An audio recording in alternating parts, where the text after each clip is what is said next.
All right, everyone. I want to make you a little video about an incident that happens on location called adiabatic heating.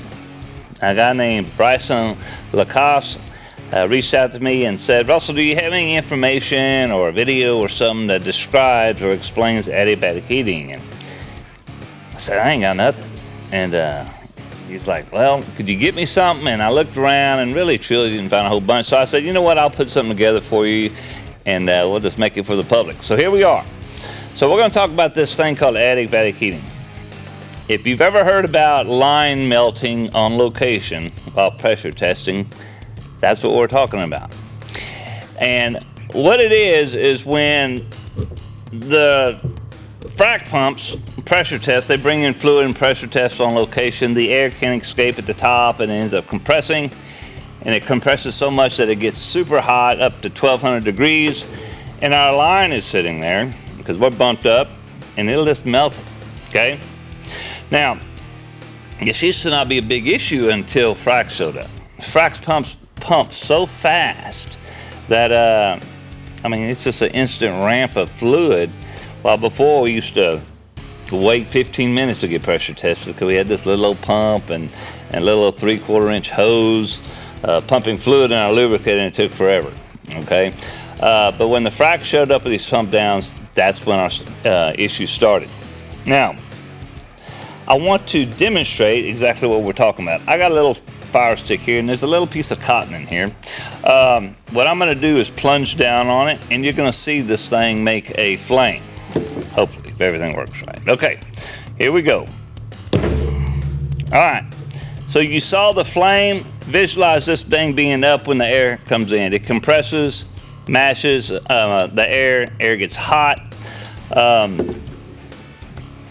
Air compressors, them hoses get hot because it's compressed air. It works backwards. You're going from low pressure to high pressure. If you're going from high pressure to low pressure, it cools off. That's how we get hydrates and ice forming on our wells. You can take a can of compressed air, start blowing it. It's relieving, it's releasing pressure, and the can gets cold. So just kind of understand how that works.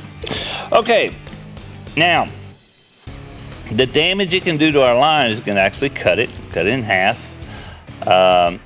It could also just get it really hot where it doesn't cut it, but it burns it, and it'll burn our insulator on the inside. And when we get down to 200 feet, when we get our key, it's shorted.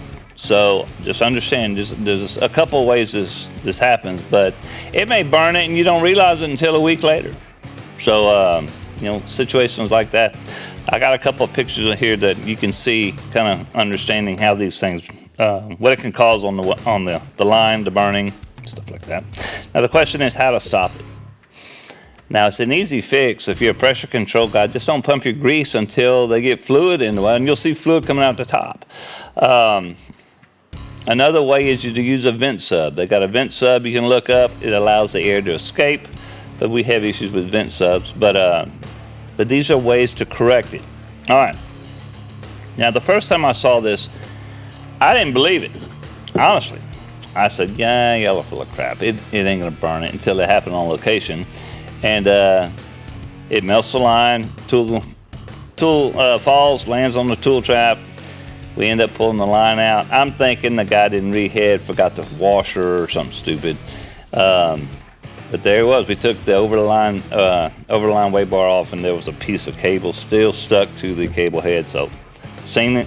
It happens. Now, I heard a story about a guy using diesel. We always used to wipe diesel on our steel line. I don't know if they did on the greaseless line. But we would wipe the line, keeping it clean with diesel. Well, diesel would collect right there where it comes into that grease head. And the same thing, we believe, when the air compressed, it actually compressed the diesel that was there, that ignited the diesel, and it made it boom. And I'm sure when it boomed, that kind of forced the tool down. But he said they heard a boom when this event happened. So that might be something to consider. A lot of guys don't wipe their line with diesel no more because of that situation. But anyway, I think that's about it. Like I said, this was not a thing that happened very often until frac showed up, and they can pressure test us a lot faster. So anyway, all right, put in the comments what you think. If you've had this happen to you, write what happened. We love to hear your story. Like and subscribe if you like this little video, because we're going to have more coming. We'll talk to y'all later.